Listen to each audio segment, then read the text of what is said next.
How long have you been in the legislature? I've been in the legislature for 14 years. I was in the Senate for 8 years, and before that, in the State House for 6 years. So you've been a real fixture there for a long time. I have been for a long time, and before that, I was on my local school board for 13 years, the Cherry Creek School District. And so, with running for elections, raising money, doing public service, much as I love public service for that number of years, I'm going to enjoy retirement. So the legislature was an outgrowth of your interest in the education issue and being on the school board? Well, as a matter of fact, it wasn't an interest of mine. I didn't always dream about being in the state Senate, but I always followed politics. I was and am a Republican, always went to my caucus, never with the intention of running for office. But when term limits kicked in the year 1992, the Republicans in Arapahoe County knew that we would be looking at a vacancy in 1998, and they came to me and said, would I consider running for a state house? Representative Paul Schauer had served that district for 20 years and of course was term limited. So I thought about it for 5 or 10 seconds and said, I bet I could do that. And so that's what I've been doing ever since. So I know that's a long career to encompass, but are there 2 or 3 highlights that are most memorable or you're most pleased about in retrospect? I've carried, I think I counted 129 bills. I've passed 129 bills since I've been in the legislature. That's a lot for one legislator to carry. Some of the favorites are certainly the school voucher bill in 2003, known as Colorado Opportunity Act. I passed it among great celebration from a multitude of low-income parents and children, signed into law on the West Steps by Governor Bill Owens. The national media was there. I can remember being on a flatbed truck out in front of the state capitol on the west side, being interviewed by someone from a TV station back east. It was a very big deal. Parents were ecstatic that their kids would finally have an opportunity to go to a school where they could get a good education. That was a highlight for me, but unfortunately it was declared unconstitutional by the Colorado Supreme Court some 6 months or so later. The reason they thought it was unconstitutional, they declared it unconstitutional, was because they thought it violated the provision of local control in Colorado. Colorado is one of 5 states that has a local control provision in their state constitution, meaning that the locally elected Board of Education has the responsibility to supervise public education in their district. The reason that it was in violation of the Constitution is that I was using not only some state dollars but some local dollars to pay for the voucher or for the scholarship that these low-income kids would take to a private school. It was disappointing, but I thought I could carry a bill to fix it the next year, and I did. And what happened to it was one of my Republican colleagues flipped her vote in the Appropriations Committee, and I lost the bill. But we've made a lot of progress in school choice since then. Charter schools have expanded and grown, and magnet schools are all over. We have innovative schools and school districts.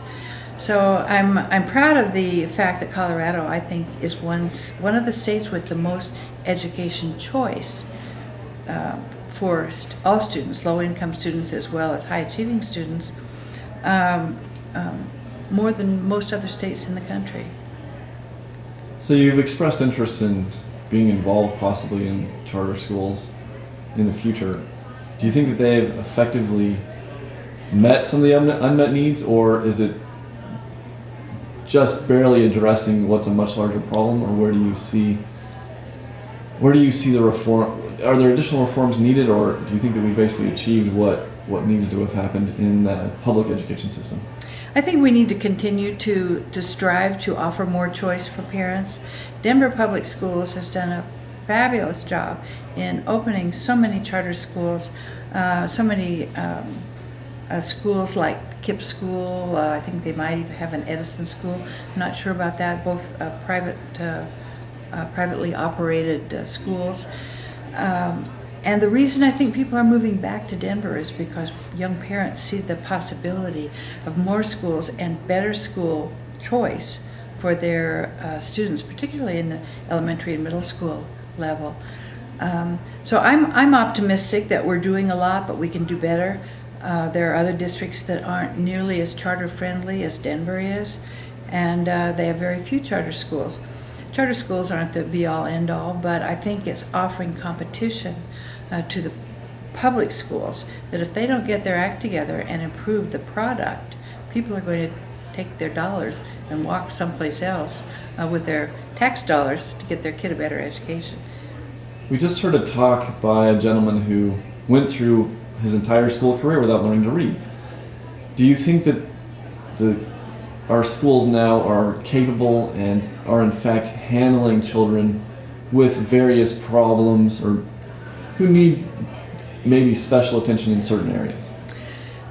This past year, the Colorado General Assembly passed a law and was signed into law by Governor Hickenlooper called Colorado's READ Act, R-E-A-D. That's a bill that I think has great potential to assist kids in learning to read by the time they are in third grade. The program we saw today talked about a gentleman who was 48 years old and not able to read, but very capable of faking his way through his life of not reading up until 48 years old, being a very successful businessman, very successful athlete in college, and quite a cheater when it came to stealing information to fool his teachers through his K through 12 years. If I had a chance to ask him a question, I would say, did you confront any parent or child who wasn't able to read by the third grade or fourth grade, dropped out when a parent refused to have the child held back? Originally, the bill that I carried with Senator Michael Johnson, called Colorado's READ Act, was an attempt to retain kids in fourth grade, in the third grade, before they get to fourth, if they're not able to read on grade level at the end of third grade.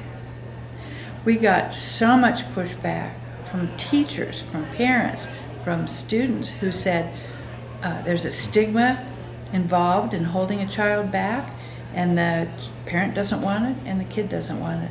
I was astonished that parents would look at the social stigma of holding back a child when it might be holding back a child for the rest of his or her life.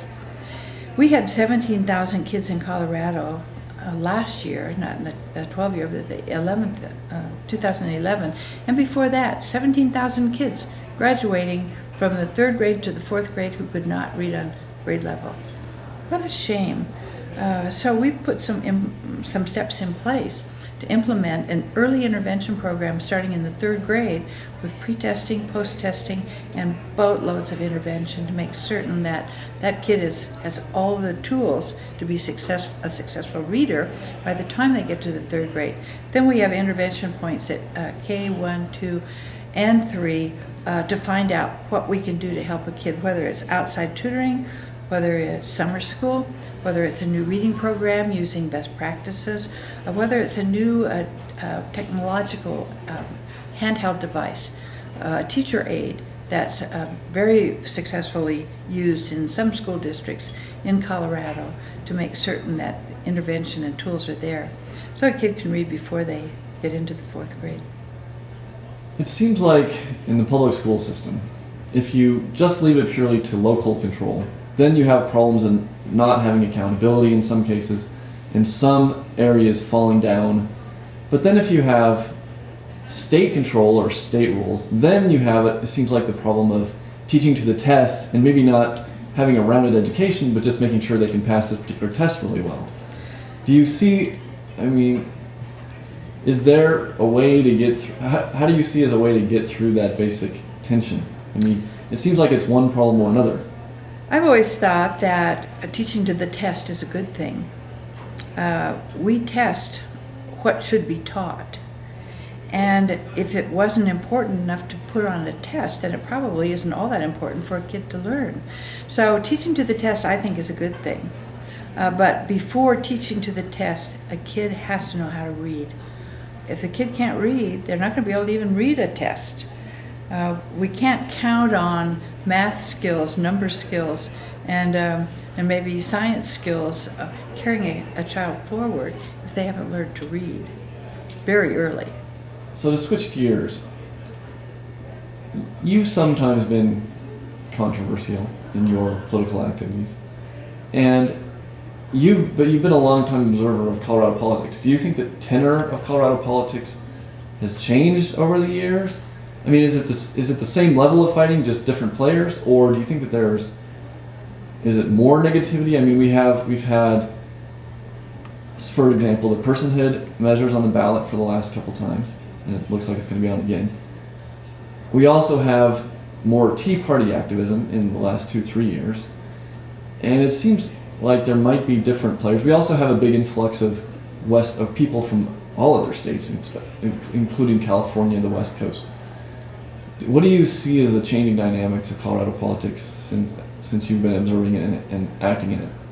Since I've been in politics in the last, I would say, 15, 16, 18 years since I became interested in campaigning and running for the legislature, I think the right has gone further to the right, the left has gone further to the left, and the great unwashed middle is about where the truth is.